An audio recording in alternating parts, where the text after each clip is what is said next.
dean in the School of Education in the Lally School of Education at the College of St. Rose. And we are watching the numbers come in for the webinar. We welcome you to thinking about tonight our kids that we serve, their mental health needs, and how we might be able to think about helping children in these really challenging times. When we had issues last summer regarding police violence, kind of a wake-up call to many of us to say, let's look deeper, let's think about what we need to do differently. And then we moved into the fall towards the election, and we started to say to ourselves, hey, this is becoming a really, really tough time in America. We were in COVID for 8 months, 9 months. We were in the midst of the Black Lives Matter movement and all the possibilities that that presents. And we were also in the middle of a very contentious debate and division in our country over the election. And during that time, we as department chairs and teachers and counselors, psychologists, clinicians, we sat down and we said, you know what? We need to put something together where we're helping our graduates, people that are in our programs, folks who are alumni out in the community that are teaching and working with children and with individuals in our communities day in, day out, who have mental health needs, who have a voice but don't know how to bring it forward. We need to make sure that we're reaching out, reaching back, reaching side to side to really help the kids and all the other folks that we work with and the families that we serve. So Claudia Lingertat Putnam, the chair of our school counseling and mental health counseling program, reached out to her colleagues and to our other faculty members like Liz Power, Jen Gish, who's behind the scenes helping with everything, and Yvette Kelly, to put this together tonight, to provide us with a way of thinking about what we can do differently, what we can do better, and what we can do together. So with that, I step aside and say welcome. I'm glad that you are all here, and I turn the microphone off and let myself take notes because I'm here tonight as a learner. And again, I thank everyone for being here. So Claudia, I will hand it over to you. Thank you very much, Terry, for that wonderful introduction. Welcome, everybody, to Coping with the Twin Pandemics, Supporting Youth Mental Health in Challenging Times. We're delighted to bring you this webinar to address how youth and their mental health are affected by the events Dr. Ward just outlined. We do want folks to ask questions. Yvette Kelly will be moderating our panel this evening. Well, I'm moderating, but Yvette will be moderating the Q&A. So for folks, attendees on the webinar, you can look down at the bottom screen. There's a little Q&A button, and we'll have some time at the end to answer your questions. So if things come up as we're talking and the panelists are answering questions, feel free to submit your questions. As Dr. Ward mentioned, this past year has been marked by a tremendous amount of loss and change, including a loss of structure and routine, our sense of safety, and in some cases, loss of life itself. How do we provide opportunities for children and the adults caring for them to feel connected, to feel safe and secure in an environment of uncertainty, political chaos, racial unrest, social isolation, and most of all, screen saturation? Children and adolescents are trying to manage a myriad of issues: the grief of isolation, the uncertainty of educational disruption, as well as the larger systemic issues of racism, disparate health outcomes, increases in mental health issues, and inequitable access to care, while noticing that their parents and caregivers may be struggling as well. And younger children in particular are affected by what they see their parents going through. We know that students can have different experiences of isolating at home. Some are doing better academically, free from peer pressure and distractions at school, while others are visibly struggling with anxiety, depression, and even suicidal ideation or attempts. We hope to talk to you about many of these issues this evening and how we can work on things to help kids and adolescents feel safe, feel seen, and feel secure. So we're going to hear from our panelists now who work directly with youth in schools about what they're seeing and how adults seeking to assist youth can help. I'm going to ask everybody to introduce themselves and let us know a little bit about where you're working and how you're connected with youth and families. And then we'll get started with our questions. So Katie, do you want to start us off? Yep. All right, good evening, everyone. I'm Katie Magel. I'm the Assistant Director for Special Education in the Albany City School District. I am also a 2007 graduate of the school psychology program, so that was my first career before moving on to administration. And I currently work in a district-wide position that provides services to students in grades pre-K through 12. Welcome, thank you. Liz, I think you're next. Yes, I'll go next. Hi, I'm Liz Power. I'm Assistant Professor of School Psychology at the College of St. Rose. I've been a practicing school psychologist since 2011, and I maintain a part-time practice here and there at public schools. Welcome. I think it's my turn, Claudia. Yes. So good evening, everyone, and thank you so much for sharing your precious time with us. I'm truly humbled and honored to be among such accomplished professionals and dedicated listeners for giving us their time this Thursday evening. So my career serving youth began at a very early age, and I soon discovered that children can simply not learn if they don't feel safe or cared for. So this prompted me to pursue a career in helping. I started my career in Texas at the University of Texas Charter School as a special education teacher. And in 2005, I got married and moved to this great state of New York. I began working as an after-school program, and in 2013, I received my master's in counseling while having my son and daughter at the same time. I continue to work with students. I am currently a counselor at the Shenandoah School District at Chattacon Elementary School. I just want to say I'm, extremely grateful for all the parents and families that have given me the opportunity and privilege to be part of their children's lives, as well as the reciprocal teaching that has taken place over the past few years with parents, professional network and students. Wonderful. Thank you, Esma. And last but not least, James. Good evening, everyone. My name is James White, and I'm the secondary assistant principal in the Brunswick Central School District at the Tamarack Secondary School, which includes grades 6 through 12. Previously, before that, I was a school counselor for 6 years in Duanesburg, Saratoga, and Schenectady. And I also serve on the New York State School Counselors Association board as a regional governor representing 11 counties at the state level, advocating for school counselors. Wonderful. Well, I'm very excited to have such an accomplished panel here tonight. We've got suburban and rural and urban school districts represented. We've got folks that are working with the littles and the big kids. And so I'm excited to get started talking about youth and mental health issues. And I'm going to start with you, James, at the secondary level. And I'd like to hear from all the panelists. What are you seeing when we talk about youth mental health, when we talk about these challenging times and twin pandemics of racism and COVID-19 and everything else that kids have to deal with? What are you seeing in the schools, and how is this affecting children that you work with? And James, we'll start with you. Yeah, I think it's tough across the board. I think kids are really struggling with their thoughts, feelings, and emotions. It's something that they've never, had to deal with before. Typically, you end the school year and the springtime, it's a really happy year. It's the end of the year celebrations, whether it's 8th grade moving on to high school or graduation, high school to college, or kindergarten to first grade. And there's a lot of different, going on.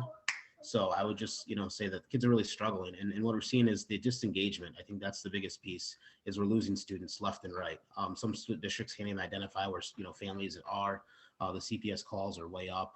They just said the online, where you don't know if someone's actually, are you teaching to the student and their entire family, the student and the parents? You're just not sure in terms of like a blank screen what's going on. And so that's a whole new different ballgame in terms of what you normally could potentially see in the classroom. So I think those are the biggest things, and kids just don't have those, depending where they are developmentally, those coping skills. Everyone taught those strategies and that resilience, and so that's something that they really just don't have yet. And it's not their fault. It's just, they just don't have it yet. And so this is a really huge developmental part for them. And I think they're just really struggling. And sometimes they just don't know where to go to help as well, because they're in the building 1 every 3 days, or they're not in the building at all. They're completely remote. And so they're just feeling really isolated right now. So I would say some of those are some of the things definitely seeing right now in a secondary setting. Mhm. Thank you. And bouncing off of that, Esma, what are you seeing at the elementary level?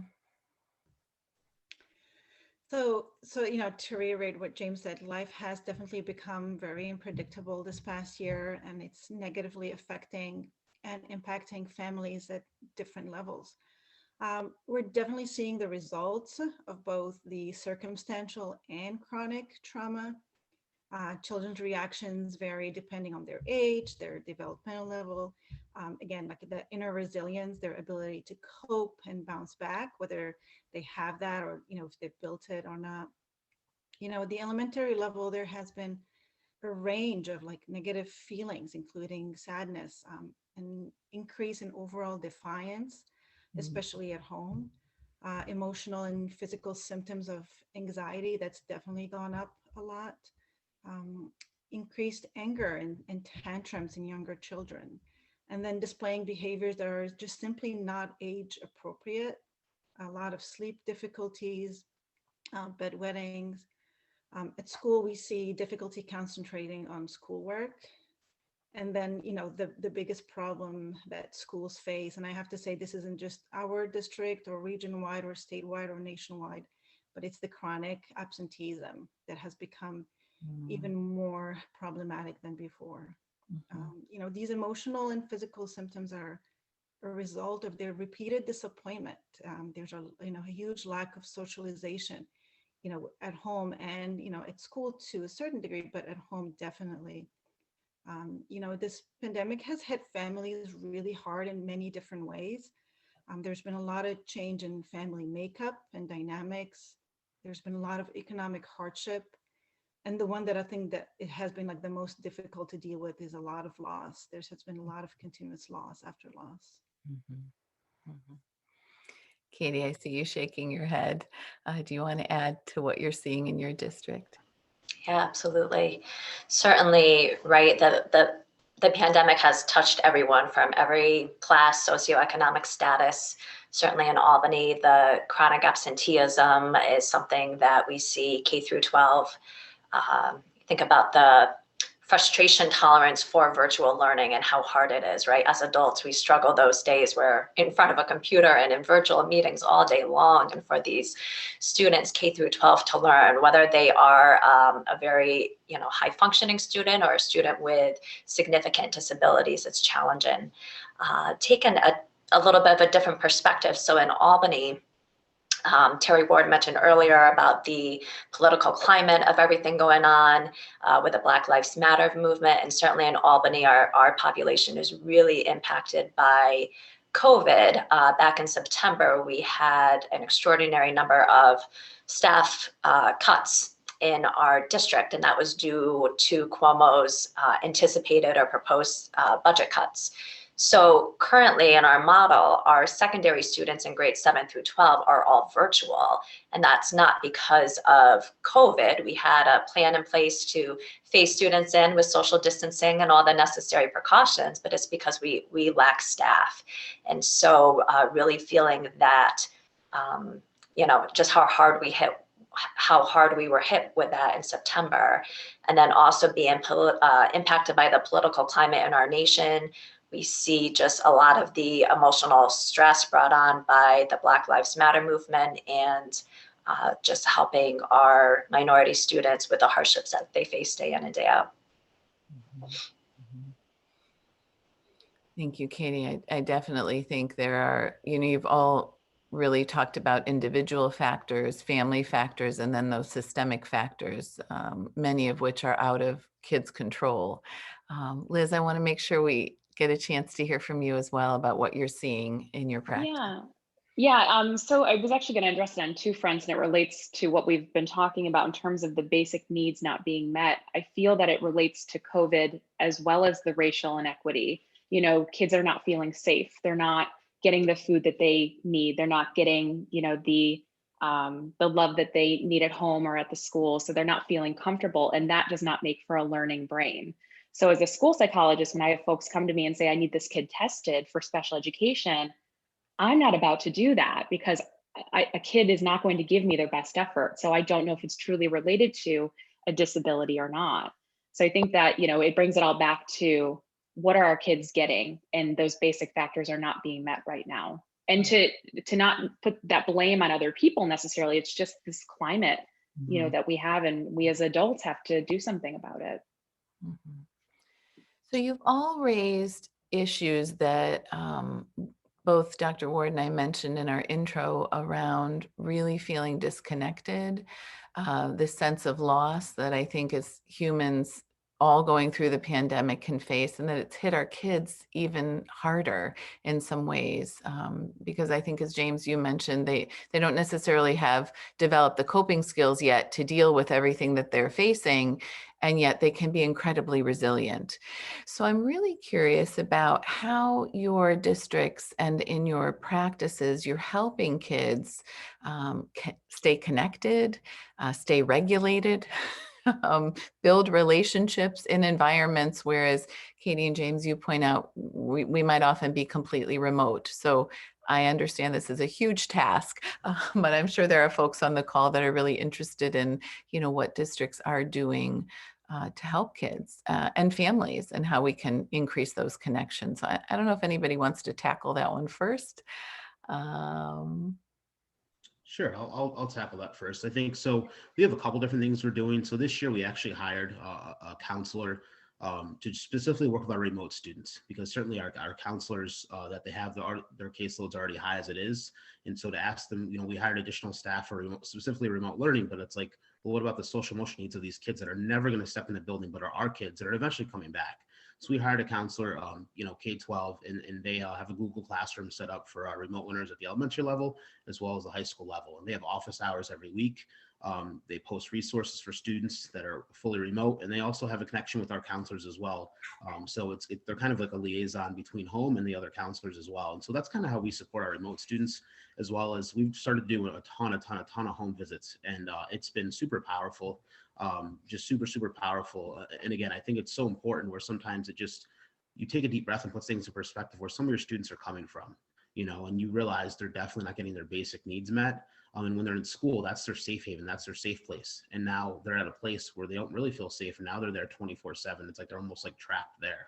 So I think it's just really, really tough. So I think for us, it's definitely trying to keep them connected, whether it's through a virtual counseling session, small group things. We also have a social emotional programming sometimes on Fridays within our school as well. On the announcements, I started sending out, I send out a weekly motivator to our staff every Monday. And then one of the teachers is like, hey, you sent some stuff to us. Is it okay if I do it on the morning announcement? So every morning we have like an SCL moment every single morning with just who's ever in the building that day. So that's really been really cool. And then, like I said, just the home visits. I mean, we going into people's houses and just letting students we care.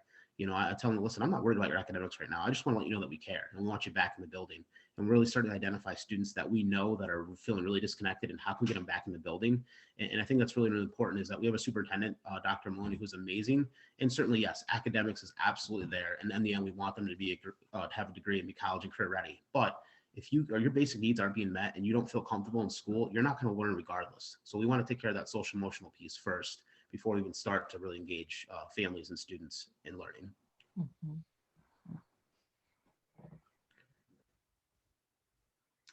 I think that's a really great point, James. Mentally healthy students are way more likely to attend school. They're more likely to come to school ready to learn and definitely engage in school activities. So it's definitely a priority. I think it's vital that schools have supporting and caring adults that make those connections happen with young individuals, whether they're in person or virtually. Um, I think schools also need to implement preventative programs to address, those developmental levels, to teach students appropriate problem-solving skills, to teach them social skills, to build their self-awareness, to really work on their competence and self-worth. I think those really will help them build that inner resilience. I think it's also important that, you talked about all of these initiatives. They're community building initiatives initially and essentially, and those are really, really important to have that positive school culture, and just create it and keep it going. I know at Shen, our school-based mental health program includes collaboration with the Saratoga County mental health providers. We have an overarching SEL curriculum that is evidence-based. And we ensure that we are not only offering, but extending counseling services to all of our students, whether they're in person or virtually. Like we really have to keep in mind, like you said, like the virtual students are at home 24/7, and there is, if they don't have any specific routines, it's just the same thing over and over, and that can be very difficult. And it kind of like makes the child like, just function from their downstairs brain versus using their upstairs brain, which we know can be really detrimental to a child's behavior, and especially if their needs are not being met.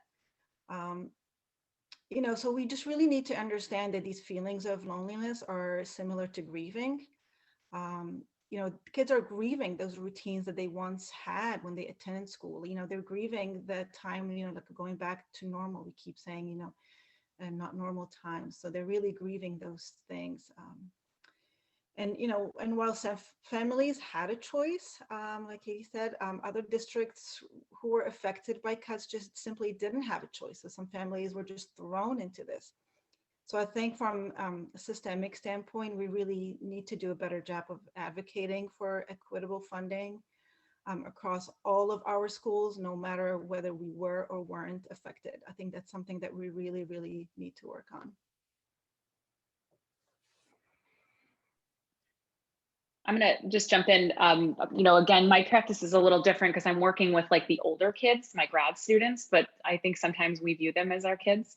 We have to do a lot of reminding them, and then they will take this hopefully back to their own practice, that we're all going through this. Sometimes we need those reminders. Like last night in class, I just said, let's just take a minute and stop and think of where we were this time last year. We were just a few weeks prior to the pandemic. Like I remember this really vividly. What do you remember? And so then we started to reminisce a little bit about that and talk about what pre-COVID life was like. And, just taking those deep breaths and, learning how to get through it together, I think is really helpful. So I think about the younger ones too. We need to be modeling this for them as the adults and showing them that this is normal. Yeah, I get sad too. And let's talk about what that's like. And let's express that in a natural way, as opposed to saying, no, just keep that to the side. That's not important. I think that modeling is very essential for kids, as young as 3 all the way up to grad level, I guess, at this point for me. Mm-hmm. Mm-hmm. Oh, absolutely.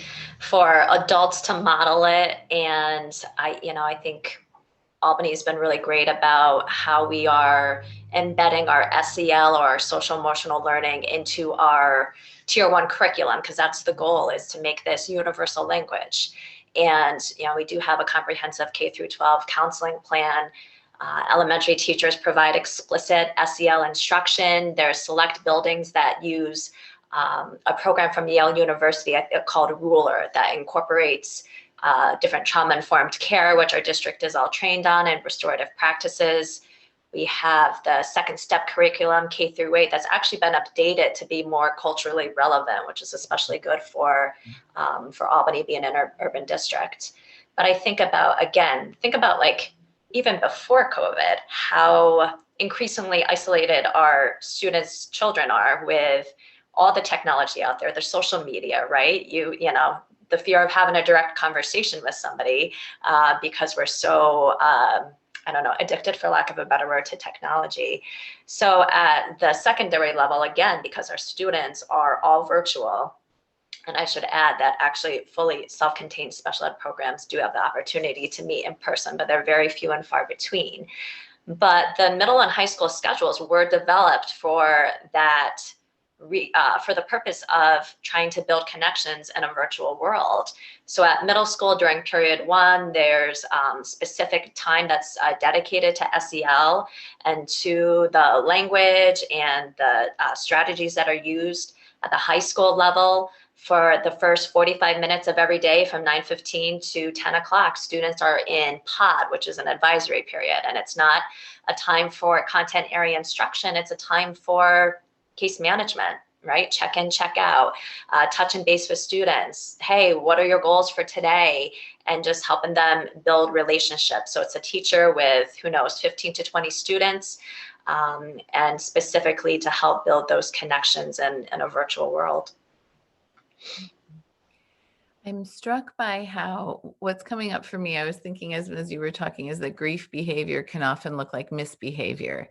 And so even Liz, as you're kind of preparing the next generation of school psychologists, and I work with preparing the next generation of school counselors and mental health counselors, is really, from the staff level to do a thorough assessment, what's going on here. And Katie, I really appreciate how you're talking about social media. We were concerned about the disconnection and the increases in anxiety and teen suicide before the pandemic. And now we've got a lot of screen saturation particularly with folks that are going remotely. So I'm really curious about how we help adults to help kids. We've really identified some key issues. And I'm thinking, as a parent myself, it's really hard to have a child that's sometimes remote, sometimes in school, feeling isolated, but online connected all day in different ways.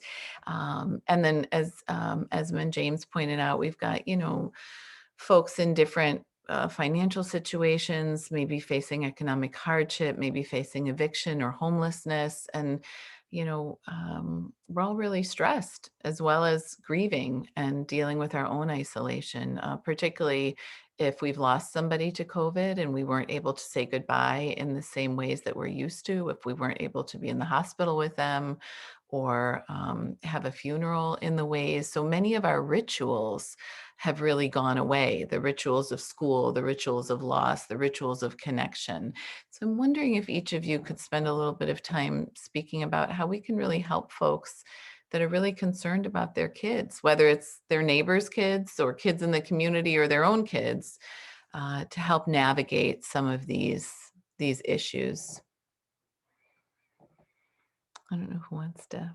Yeah, I think it's kind of every time I go on I haven't been on an airplane in a while, unfortunately. I love to travel, but with COVID, it's been tough. But they always say, you got to put, are you comfortable sitting in the exit row? Are you comfortable, with that? And, you got to put on your mask first to be able to help people. And I as a counselor, I really got better over the last few years when I was a counselor for 6 years. And so I think it's one of those things where you really have to have your needs met so that you can really be available for everyone else. Because if you're coming in burnt out and just trying to, save the world, it's like, you got to do everything within perspective. And last Friday, I was in a mental health first aid training, and it was just so important in terms of like the just different areas of self-care that are out there, whether you're into yoga or spiritual, or whether it's reading, or whether it's exercise, or whether it's taking a nap, or taking a hike, whatever it might be, you have to do. And being able to disconnect yourself when you leave, because I think that's the other part. It's like, if you're home and you're a remote student, it's like you're kind of always at school, because you physically don't ever go into the school building. And like, if you're a teacher and your school's, remote and you're not coming into the building, like you're always, so how do you set those different hours? And I think last spring, and I think some people have gotten better, but last spring it was like, I almost have like, it's almost like I don't ever work from home, because next week I have winter break, and superintendent says you can work from home. I have like PTSD from last spring. I literally cannot work from home. I literally can't. And so I will go in the office every day next week, even though I have permission to work from home, because I can't do it. I know myself. And so I think it's just really important where you literally have to figure out what triggers work for you in terms of how you can help self-care to be able to help your students. And then also, just interests. And sometimes I think it's just, there's just corny, quick SEL questions you can do to help connect with students as well.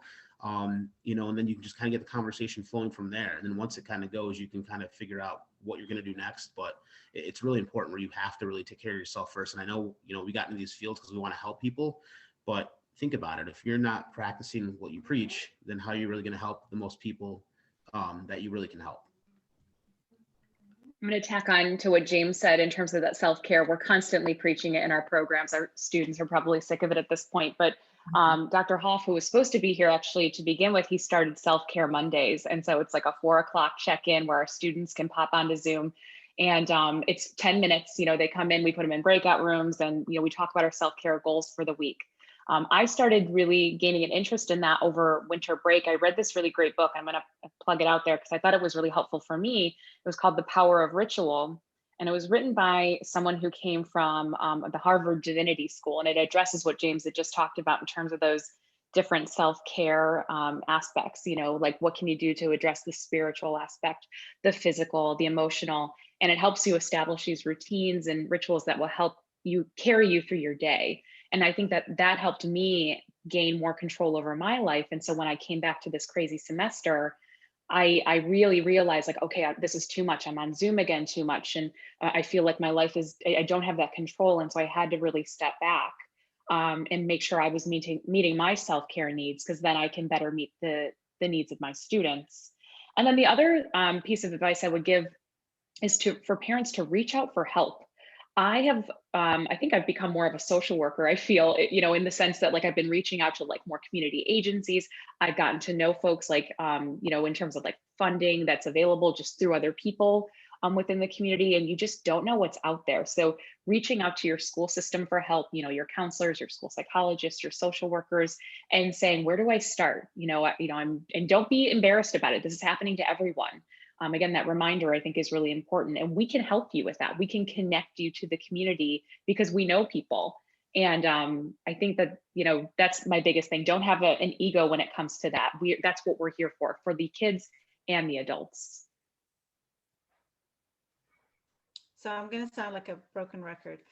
Like teaching and parenting hand in hand are just some of the most stressful, professions. I call parenting a profession. And the pandemic has definitely increased the need for emotional and mental health support for educators.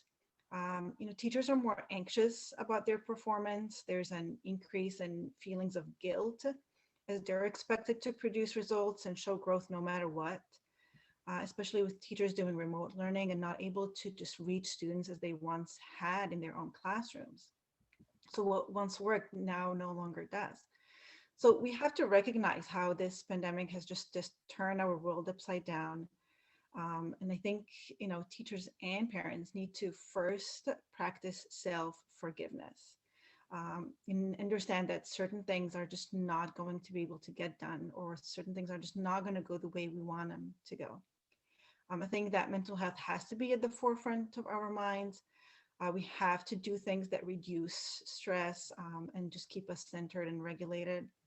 We just simply can't support our children if we're not able to support ourselves and each other. We have to eat well. We have to get enough sleep. We can't, function on, sugar all day and caffeine all day. We really have to make sure we're eating well. We have to exercise our bodies and wake up our muscles. We have to be mindful of our practices and just ensuring that we are doing all these things so we can function in our upstairs brain. So we don't have that, trigger where we're doing something in kind and then it triggers the next person to be in kind. And really, we have to find different ways to get support and support each other, whether it's from family, friends, people in the community. There are a lot of professional networks, whether it's within your school, or I know Facebook has a lot of professional networks where you can get help from them as well. And, I just want to say to administrators, they need to be more supportive and reassure teachers that they are still skilled and capable, because teachers right now are not feeling that they are. And so we want to make sure that, there's a push for that. So bottom line is we have to stay connected. So I urge everyone to practice small acts of kindness that will make someone else's day. You just will be surprised at how far that can go. It can be a simple compliment, a token of appreciation, a sincere "how are you?" like truly listening, not listening to respond, which is a skill that we just have not acquired very well as humans. And if everything fails, just give somebody a piece of chocolate, and I promise it will always make somebody okay. But remember, there'll be times when we give help. There will be times when we receive help, and that's okay. We're all vulnerable at one point or another, and we just need to get through this together. And I think if we have an establishment of a strong network, then we can accept and receive help and give it as well. I also want to kind of give a great resource that has really helped me. I've read this book at least 5 times, and I feel like I learned something new from it each time. If you've read Fostering Resilient Learners, there is a second one that's called Relationship, Responsibility, and Regulation, and it's trauma-invested practices for fostering resilient learners. The authors are Kristen Van Martin and Pete Hall. I really cannot recommend it enough for both teachers, educators, and parents. Oh, fostering resilient learners. I love that. I'm going to have Yvette put some stuff in the chat out to attendees as well. I know we've got some questions coming in.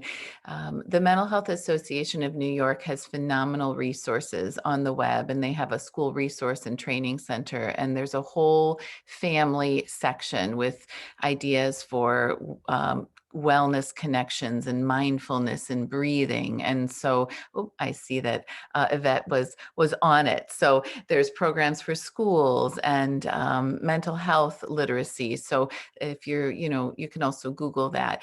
Another resource I found that's really helpful is there's a bunch of folks that have put together pandemic parenting webinars, and they have a whole series from how to handle sibling rivalry, how to handle teen mental health, particularly around suicide and depression. So they go even more deeply into some of the issues we've talked about today. There was one on what to do when sports, if you have a kid who's into sports and all of a sudden that outlet is gone.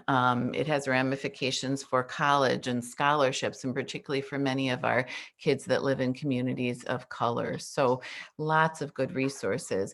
I want to make sure, Katie, did you want to jump in on that question with the parents before we answer some audience Q&A?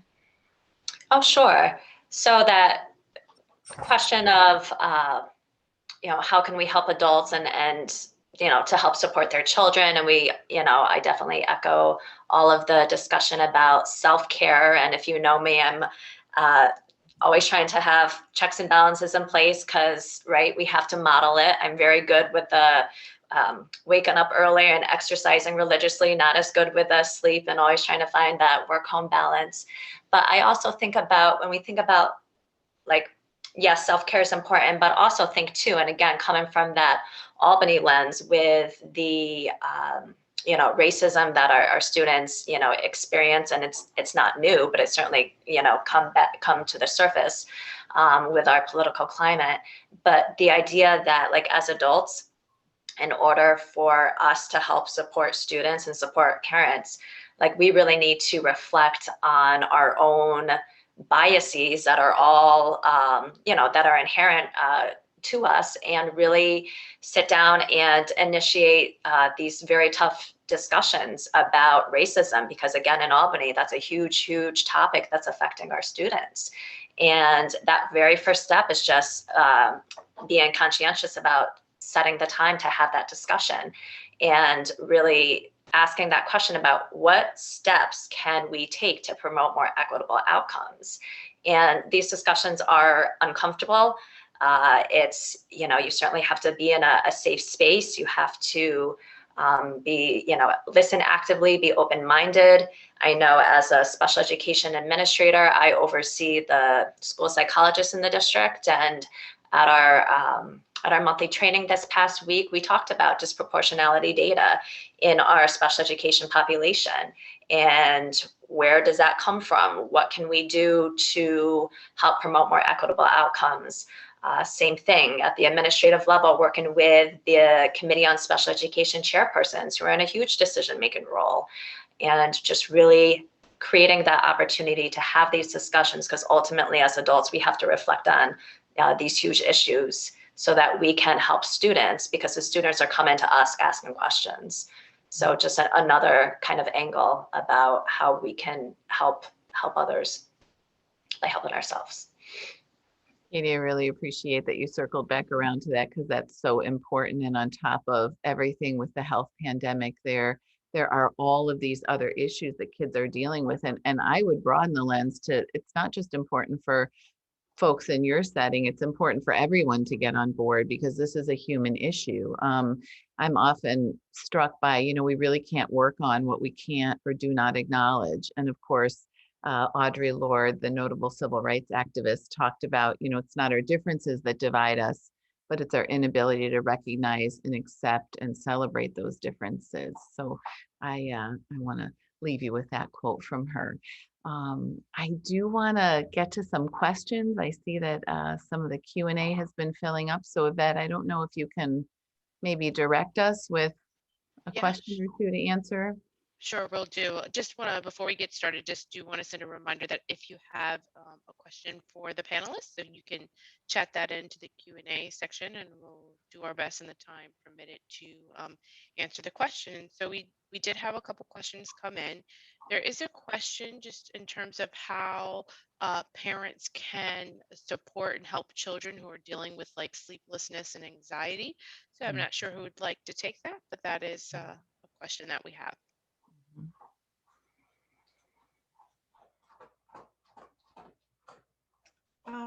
I'll go.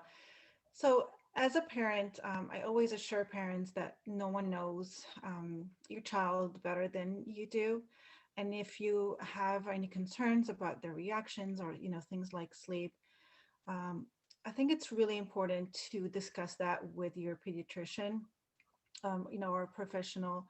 My recommendation is also to always reach out to the school and let them know what is happening. Reach out to the school counselor.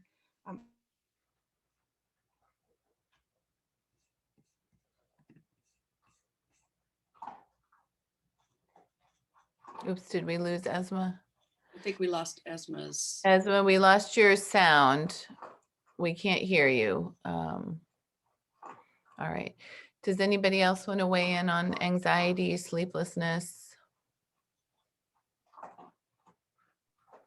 I'll add to just, I was thinking about the screen saturation. I think screens have a really big play in this too. And even as someone who is on my screen all the time, that's something to really pay attention to. One of the biggest things that I, am going back to, I know it's really more related to anxiety, this question, but like be paying attention to, what's around your child, what are they being exposed to, and also what devices are around them. So if there's a TV in the room, maybe taking that out. If they have access to an iPad, maybe, giving them less access to that. So again, that goes to the screen saturation, but also what they're watching on there and what are they flooding their minds with? What are they being exposed to? I think that's a really good start. And I know Esma and James, you probably can comment on that a little bit further because you've been more so working more directly with kids than I have, but that's just something I'm constantly preaching. Mm-hmm. Yes, you're very right, Liz. I think we lost Esma again. I'm so sorry. Yeah, and I'll just say the biggest thing is just structure. I mean, I think kids really do want structure, and I think they really appreciate it. And again, I have a 4.5-year-old, but Use try that to do keep it as for routine me as game as possible. So live both to situation preset has children. started. So I think that's the biggest thing is just structure and being consistent, be consistent, with everything you're doing and try to keep consistent. Obviously it's different school schedules this year and whatnot. It's different, but really just that structure. I think that's huge, and also set realistic limits in terms of what, the student can have access to in terms of, if the student, has their phone and is going to go to bed, they're probably going to be laying in their bed for half hour on their, TikTok and Twitter and this and that. And like, next thing you know, it's like 11:30, then 12. And then, so, then they have to wake up early for school. Now, are they really ready for school? Do they really get a good night's sleep? So again, setting those limits and boundaries, which again, it's tough and they might fight you on it, but I think that's really, really important to be able to set those boundaries, because if you don't, it's just going to get worse and worse and worse, which is going to create more anxiety, because then they're going to start to feel, maybe less confident about school and other things too as well. So. Mm-hmm. I think this is the hardest thing as a parent, is because I've talked to a lot of friends of mine and kids have already lost so much. So there's a real hesitancy to take away one more thing. And yet what you're all saying is really, really important, that without structure, the brain can't develop. There's a lot of research on the effects of blue light and screen time and, turning things off and having a routine for bedtime. And some of those things have been lost in the pandemic, but they're good to get back to. They're good to get back to. Yvette, how we doing? Do we have some more questions for the panel? Yes, we do. We have a couple more that have come in. So many of you have mentioned that academics are secondary to mental health needs. So how will schools address grades, course failures, since so many students are really not submitting kind of assignments? And so this weighs heavily on the minds of parents and students. And so the question is really kind of what is the thought around how the schools will address that? And I'll just open that up. Well, I'm in I guess, this assistant principal role. So I guess it's funny. We just had the conversation about this today, and I have a meeting tomorrow with a bunch of area principals for a collaboration through CASA tomorrow morning. So long and short, you're either going to pay for it now or you're going to pay for it later. And budgets are super, super tight. So what a lot of schools are coming up with is like a June academy. So what we're talking about at our school and some other schools, they're thinking about starting to identify kids that are not going to make, teachers can start to talk about students that if we get them into the building, we can save them for this year. And so that can start to decrease the number of students that potentially would have to go to summer school. But we've never had summer school in our district and we really can't afford it for our budget. So if we can somehow get more students into the building, it will decrease the number of students that are going to have to go to summer school. The other caveat is if we can't get those kids back in next year with scheduling, it's going to be an absolute nightmare because every year you can statistically know how many kids are going to fail and you can budget for those different sections. So right now we're thinking about a June academy for kids potentially that if they're just not savable, like right now, like we maybe at the end of the third quarter, we start to run numbers for the final year and then get those kids in the building for the month of June. And just get those kids in the building and try to work with them, build their skills, see if they have the skills and the skill set to go on to the next grade. So a lot of schools are looking at June academies, Saturday school, night school, a lot of just different creative ways. But again, it's also got the guidelines haven't changed. And so it just makes it really tough. So I think a lot of schools no answer is a dumb answer right now because every school is in a situation where how are you going to do it next year? Because you're not going to hire additional staff because now you need 30 sections of English when you normally have, 15 or something. So it's just, you have to get really, really creative and just reallocate resources in terms of how you're going to, bridge that gap, in June before, summer hits, because you might not be able to offer summer school because of budget. I wanted to add to that. So this is absolutely more of a Katie and James question because they're more on the admin side. And so, we often will come head to head in determining what will happen, as a school site versus administrators. I've asked our host to put a resource in the chat for everyone. It's from our National Association of School Psychologists, and there's some COVID resources, especially about returning to schools. And I thought it was really helpful because, I know a lot of teachers were struggling, with how do we transition these kids back. We went remote in March of last year. So we know that we've got kids who are absolutely lagging behind in terms of academics. And something that was a big takeaway for me was, we have to reteach some skills and we have to think about it like these kids were away from for a long break. So going back to James, your point about structure, kids crave that and they also crave rules and they need reminders of it. So when we come back from a big winter break, we often review rules with our first graders.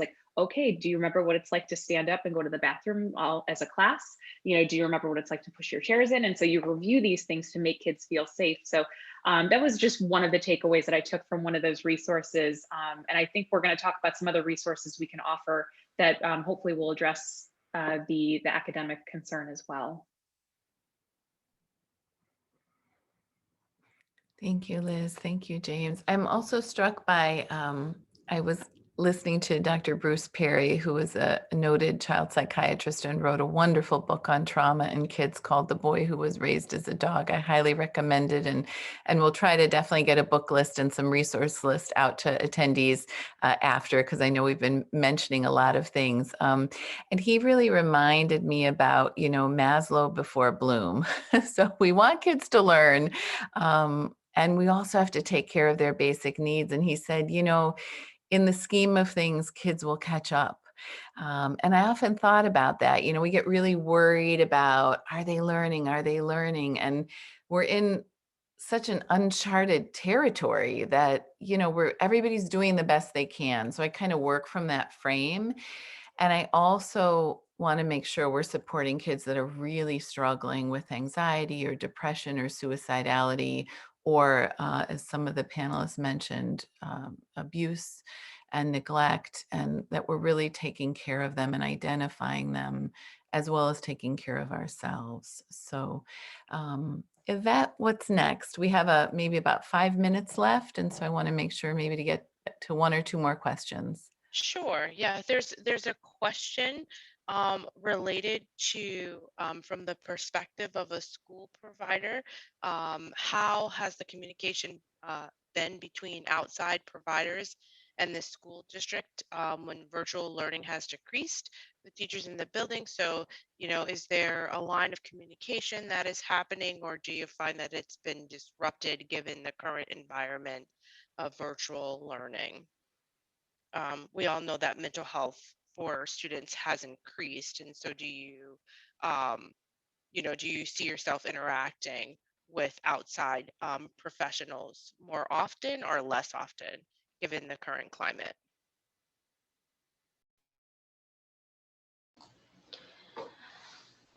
I feel like it's the same, if not maybe more, because maybe we're more intentional. And right, we always have to think about who are all those stakeholders, and really think broadly about that, because it's not just the people in the student's home and the school building, but who are those community mental health workers. If students receive services through like the Office of People with Developmental Disabilities, OPWDD has care managers. But I feel like we're especially having those conversations because there could be some services in the community that really are more tailored to what that child's needs are. So a school-based counseling is different in scope than maybe some of the counseling in the community that can maybe dive a little bit deeper into certain issues. So I think depending on what the parents' referring concerns are, certainly one of the questions in the chat was about addressing anxiety in children. But I suspect other panelists will have maybe different opinions or different experiences, but I feel like we are always striving to make sure we're including all stakeholders. We work a lot with the behavioral department, with Albany Medical Center, with all the county mental health, with a lot of other organizations that provide a lot of wraparound services to our families. And we always want to make sure that we have open lines of communication with them.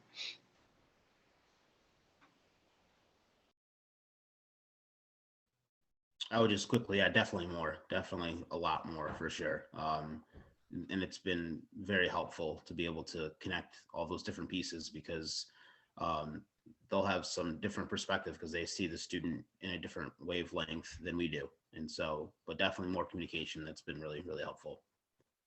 Mm-hmm. Yvette, I think we have time for one more question, and then I want to make sure we give everybody a chance to maybe make a closing remark. So is there something else? I think there's just a question around, again, how can parents and or grandparents really support their youth and make them feel loved in light of COVID and everything that is happening? So anything that the panelists can offer, that would be great. Might be good to tie into closing remarks too. That's a nice segue. Yeah, I can start. I think, it's taking that time to spend with one another is really important. And, especially with who you have close by and who's in your pod and, you can be safe with. Taking that time away from screens when possible, playing a board game, just getting back to your roots, I think is really nice.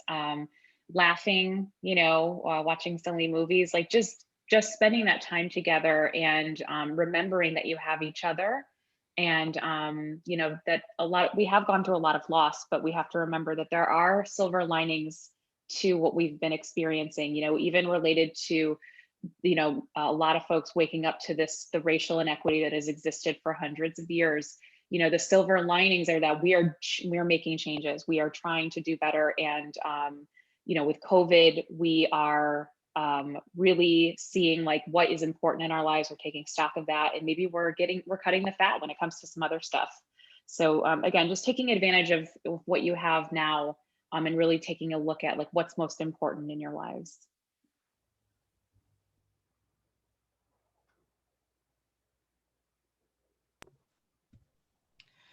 I just want to say that at school and at home, we should really provide concrete reassurance about what we're all doing to keep everyone safe.